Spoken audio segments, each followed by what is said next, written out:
Hey there, friends. Are you having trouble making changes in your business?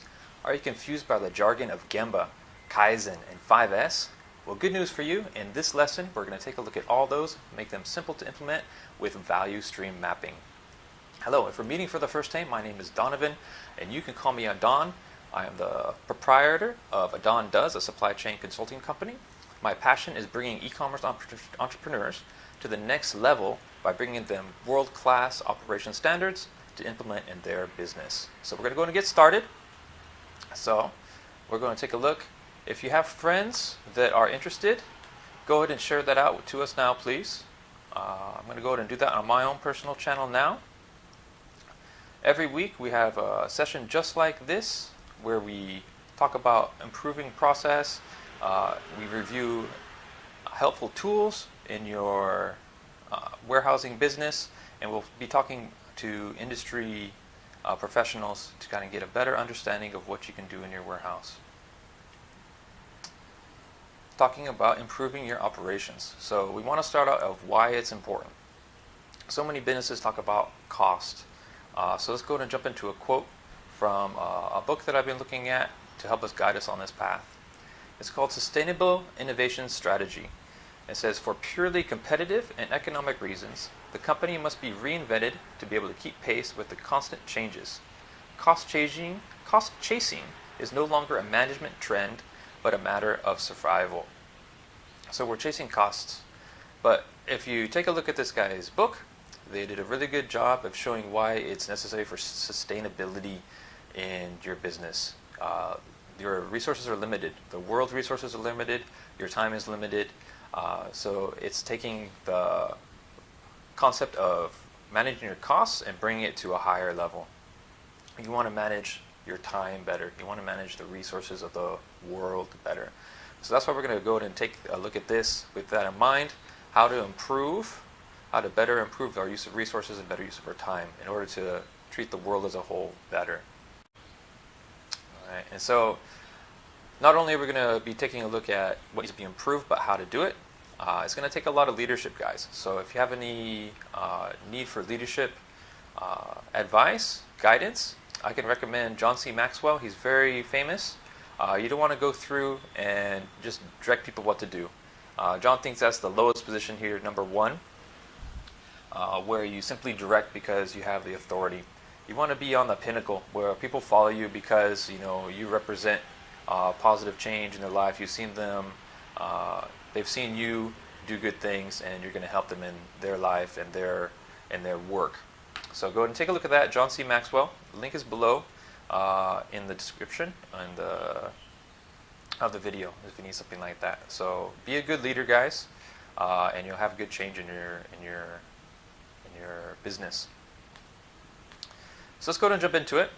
When we're going to go through some of these concepts, I want you to know that it's not mandatory to really take everything. You don't have to follow exactly as it is. I was reading this book while I was looking through researching this. It's called Managing Quality Fads.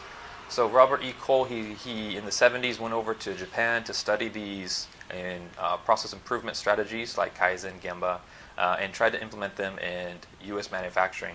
And he says effective imitation turns out not to be imitation at all, but a process of creative borrowing and adaptation. So don't take everything if it doesn't really fit for your business. We're going to go through the examples. If it works for you, it's good. But if it doesn't quite work, go ahead and tweak it a bit. If you need some help with that, go ahead and join the My House to Warehouse Training Academy. We'll have discussions there to help you through that process. So let's jump in. Let's take a look at Kaizen first. So Kaizen is developed in Japan for managing quality. Let's go ahead and get up a slide. So Kaizen, it's a company-wide culture. So you want to make sure that you utilize your good leadership to explain the message to all your employees, from high management all the way down to the workers on the floor. Now, continuous improvement is a goal. So let me talk about that a little bit. Continuous improvement, not necessarily for productivity, but you want to improve the worker's station. So take, for example, somebody's having to lift something very heavy into the workstation. It takes them a long time to pick it up, get it in place, and start their task. Now, you can get a lift.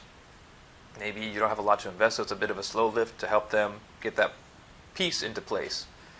Now, it may take the same amount of time as a person lifting it as the lift takes, but you're actually still improving, right?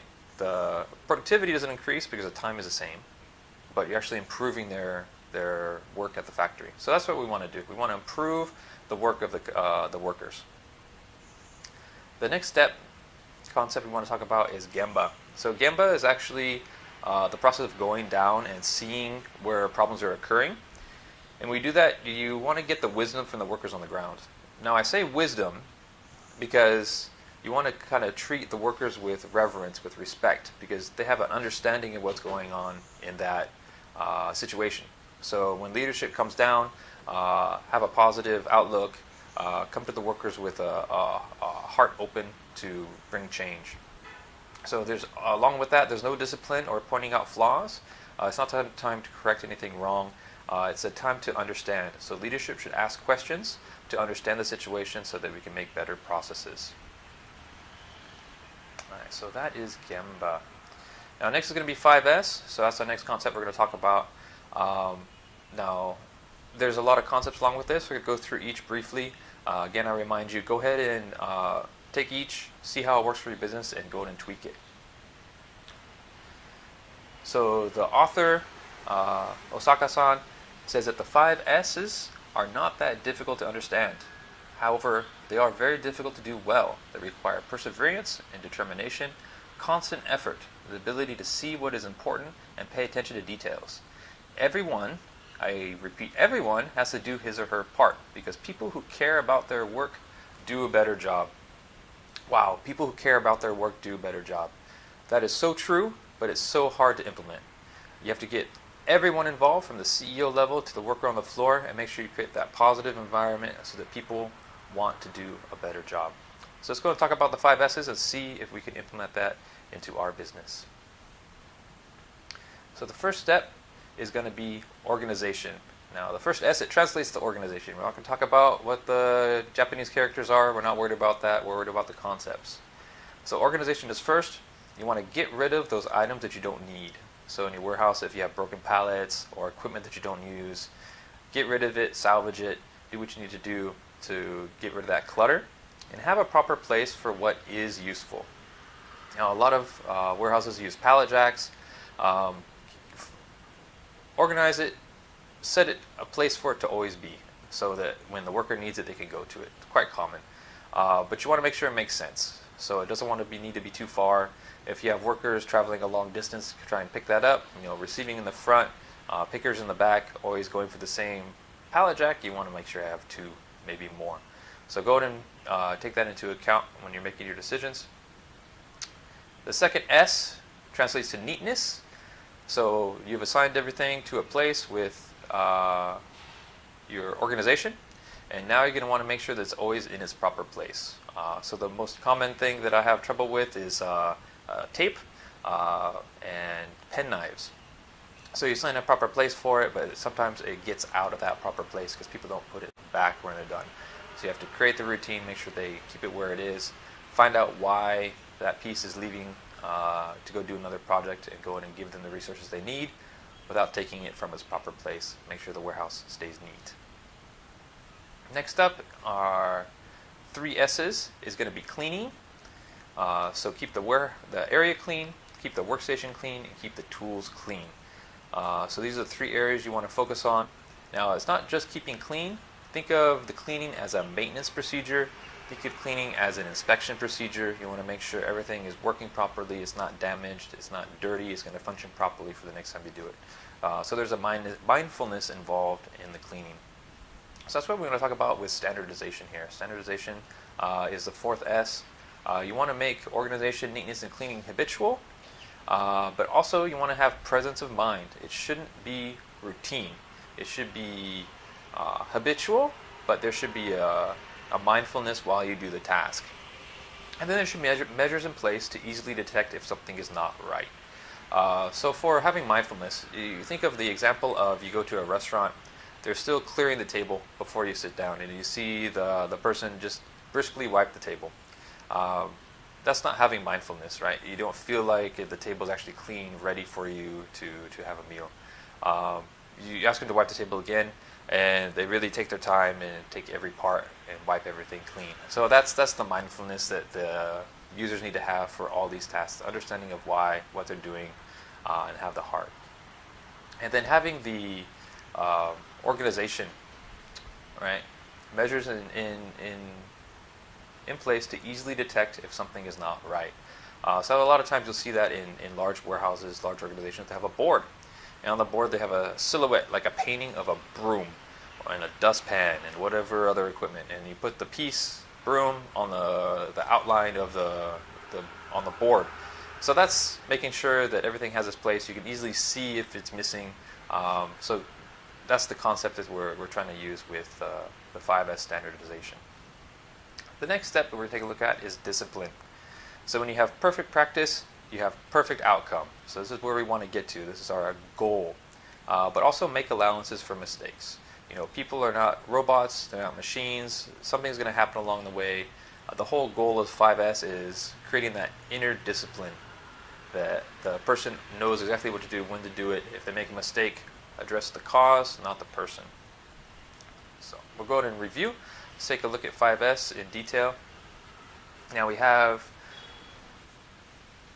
the standardization there in the center. We want to make sure that all three, organization, neatness, and cleaning, become standard. We follow it every day, same time, same place, same process. Now as that continues, those four are going to consolidate. They're going to solidify into discipline. And that's where we want to get. We want to get to discipline, guys. So focus on the leadership, making sure that the people understand what they need to do, take their time, be mindful. As they continue to do it, it's going to become a discipline. They're going to be disciplined, and your operations will improve. So how does that sound? So let's do a quick review. We talked about why we want to go to implement change in your business, because sustainability, and that we want to improve our use of resources and time. And we talked about how, making sure our leadership is good, is helping the people understand what the goal is. We talked about the concept of Kaizen and Gemba. If you remember what those are, go ahead and type down in the description. What does Kaizen mean? What is the goal of Kaizen? And Gemba is going down to the worker level, really understanding what's going on there from the workers themselves. We just talked about 5S. There's a lot of concepts with that are going to help us improve our operations. But what exactly are we going to do? So that's what we're going to be talking about next, of what process we're going to do to implement these concepts into our business. But if you have anybody that's interested, go ahead and ask them to share. Join the group My House to Warehouse Training Academy on Facebook. That's where all the discussion is going to happen in the weeks after this, and where you're going to find all the lessons following up. This is only lesson 1 of 6, guys. So I'm going to go slowly through everything with you. We're going to make change in your business live. After this, we're going to have homework. So I'm going to introduce this concept. We're going to talk about it more in depth next week. But before we finish, there's going to be some homework from you so that it makes more sense on next week's episode when we start diving in depth to this. It's called value stream mapping. It's what do you want to implement? It's the process to implement what you want to improve. So we're going to go through it. It's got 3 levels to it that we're going to use. It's the company level, which is the high level. The functional level, which is kind of just taking a quick glance at all the different departments, areas, people, functions, processes. Now, processes is the kind of in-depth look at each of the details where we're really going to start making changes. And this week, we're only going to take a look at company and function level. When we get to process level next week, we'll dive into details. So I'm going to ask you to do the company and function here in a minute. What this does is it eliminates internalization and resistance. So what am I talking about there? Internalization and resistance. We're making changes in the business, okay? When you come to someone to make a change, a lot of times they get defensive. They don't want to make the change. You think that you're telling them and they're not doing a good job. Like they're doing it wrong. And that's not the idea. They're doing the process as they were told, but we want to kind of make a change. So the internalization is them thinking that they're doing it wrong. You want to remove the resistance to change by mapping everything out.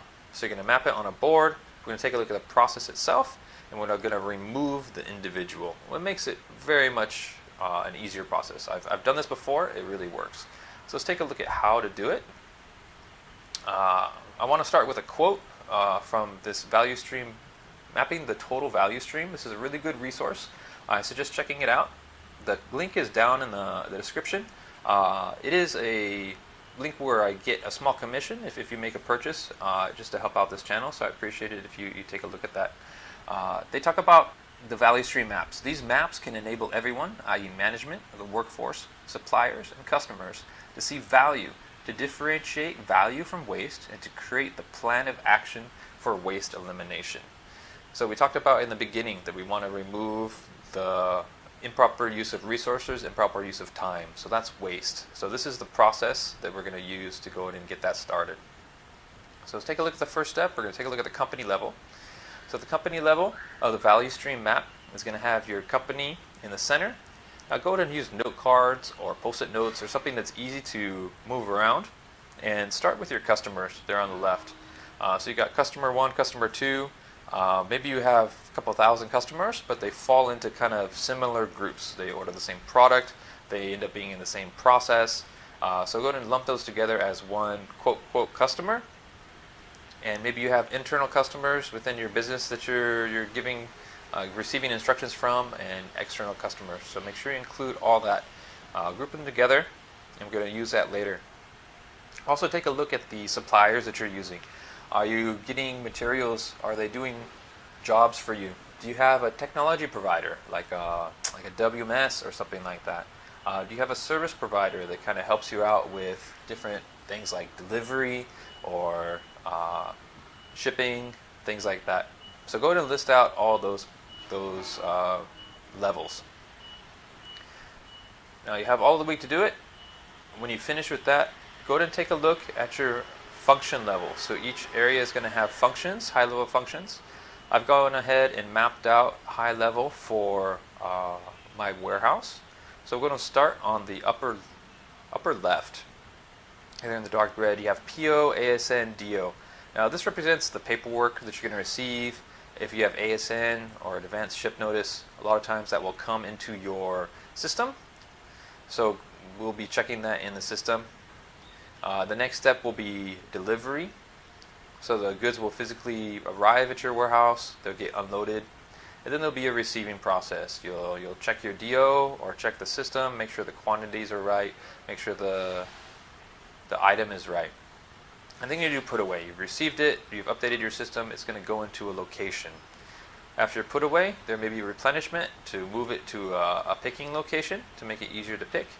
And then you're going to start receiving orders. So the stock is delivered, the customer wants it to ship out, you get the order, you're going to do the picking, get the right item, you can do the packing, make sure it's ready to ship, and then you're going to dispatch. Either choose the carrier or sort it to the pallets, make sure it's ready for pickup.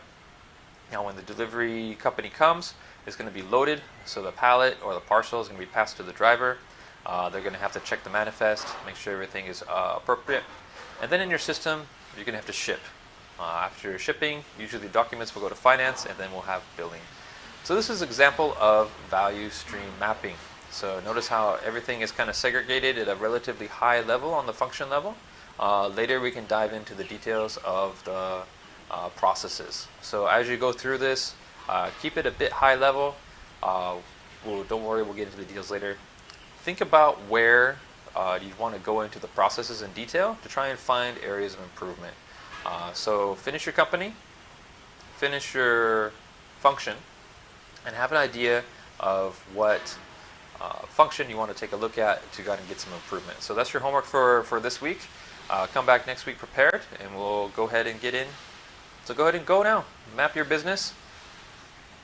Next week, tune in to the weekly live stream at Thursday, 10 a.m. in Singapore. At that same time, it'll be available on the West Coast US at 6 p.m. and then 9 p.m. on the East Coast US. And remember, guys, don't miss a lesson. Join the Facebook group, My House to Warehouse Training Academy. That's where you're going to find all of the discussions after this. So thank you so much for joining. Next week, it'll be same time, same place. So I'll see you then. Take care. Bye-bye.